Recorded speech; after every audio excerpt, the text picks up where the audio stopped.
parler de le Masih ad-Dajjal, c'est important et c'est une réalité. Alors certains rentrent dans un autre excès en disant le Masih ad-Dajjal, non, c'est des textes qui sont la plupart faux.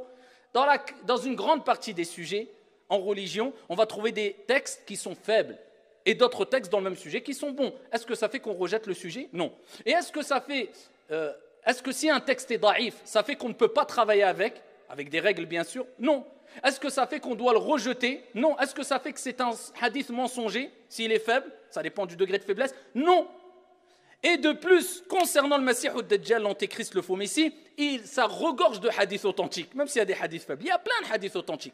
Si nous restons juste dans As-Sahihayn, on trouve plein de hadiths. Et particulièrement dans Sahih Muslim, dans l'authentique de l'imam Muslim. Alors parmi les hadiths rapportés par l'imam Muslim, le prophète sallallahu alayhi wa sallam, il dit: il n'y a pas eu une plus grande tentation, une plus grande épreuve depuis la création de Adam jusqu'à la fin du monde que la venue de qui? Al-Masih ad-Dajjal, le faux messie, l'antéchrist.